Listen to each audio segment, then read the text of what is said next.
সুপ্রভাত, আমি সমাজ কিচেন অ্যান্ড সিম্পল লাইফস্টাইল চ্যানেলে আপনাদের সকলকে স্বাগত আর অনেক অনেক ভালোবাসা। এই ব্লগটা গতকাল শুক্রবারের ভোরের সকালের নীল আকাশের পেঁজা তুলোর মতো মেঘের মধ্যে সূর্যের সোনালি রঙের আভার বিকিরণের ছটা চারিদিকে ছড়িয়ে পড়েছে।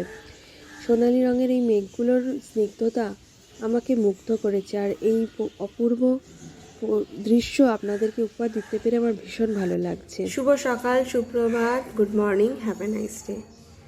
আমি অনেক আগেই তোমাদের সকলকে সুপ্রভাত জানিয়েছি একটা সুন্দর ভিউয়ের মধ্যে দিয়ে। আমার সকাল শুরু হয়েছে আজকে ভোর 5টা থেকে, কারণ আমার বড় ছেলে মর্নিং স্কুল। আমি সেই সময়ে উঠে পড়েছিলাম। 6টার সময় আমার ছেলে স্কুলে চলে যাওয়ার পর বাইরের সুন্দর আকাশটা আমাকে এত মুগ্ধ করেছে। আকাশের যে মেঘগুলো সেগুলো এত ভালো লাগছিল, আর তার মধ্যে সূর্যের আলো পড়ে আরও অপূর্ব লাগছিল আকাশকে। সকালের ওই সুন্দর ওই আকাশের সৌন্দর্যটা আমি তোমাদের কাছে তুলে ধরেছিলাম। সেটার মধ্যে দিয়ে আমি তোমাদেরকে সুপ্রভাত জানিয়েছিলাম। নিজের মুখে সুপ্রভাত বলতে পারিনি, কিন্তু ওই ছবিটার মধ্যে দিয়ে, ভিউয়ের মধ্যে দিয়ে আমি তোমাদেরকে সুপ্রভাত জানিয়েছিলাম। আর এখন আমি এই সময় থেকে নিজের কথার মধ্যে দিয়ে তোমাদেরকে সুপ্রভাত, শুভ সকাল জানাচ্ছি। Good morning, have a nice day. আমি এই ঠাকুরঘর থেকেই আজকে আমি আমার ব্লগটা স্টার্ট করছি। আজকে সকালটা আমি এখান থেকেই শুরু করছি। তোমাদের সাথে আবার পরে দেখা হচ্ছে। ছেলেকে স্কুল থেকে বাড়ি নিয়ে এসে মা আর ছেলে মিলে একটু ফটোশ্যুট করছি। বলে আমি চিপস খাচ্ছি, বলে আমি স্কুল থেকে এলাম, বল আমি এই স্কুল। তারপর চলে গেলাম রান্নাঘরে রান্না করতে, দুপুরে খাবারের আয়োজন করতে। শীতে সব রকম সবজি দিয়ে মাছের ঝোল আর ভাত রান্না করেছি।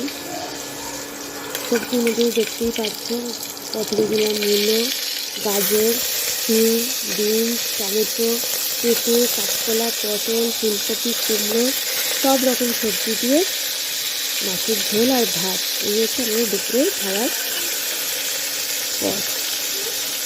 বাঙালির তো প্রিয় হচ্ছে মাছের ঝোল আর ভাত, আর মাছের ঝোল সম্পর্কে তো কোনো কথাই বলা দরকার পড়ে না। মাছের ঝোল বানাতে সবাই পারে।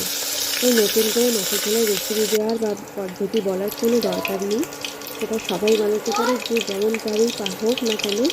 মাছের ঝোল বানাতে সকলেই জানে। বাঙালির প্রিয় হচ্ছে মাছের ঝোল ভাত। মাছের ঝোল ভাত পেলে আর কোনো কথাই হবে না। বাঙালির এক অপূর্ব শীতের অপূর্ব খাওয়া হচ্ছে মাছের ঝোল আর ভাত। এখন খাচ্ছি, ভাত খাচ্ছি, ভাত খেয়ে উঠতে মুখ ধুয়ে ঘুমিয়ে পড়বো। আমি এখন ভাত খাচ্ছি। আমি এখন ভাত খাচ্ছি। বস, তুইও বস, তুই বস। আমি এখন ভাত খাচ্ছি, ভাত খেয়ে উঠে ঘুমাবো। ভাত উঠে ঘুমাবো, তারপর আমি পড়বো। বল, আমার খাই গেছে, আমি এখন ঘুমাচ্ছি। আমি খাবো বলেছি, আমি এখন ঘুমাচ্ছি। আর দাদা এখন পড়াশোনা করছে। এখন পড়াশোনা করছে। টাটা।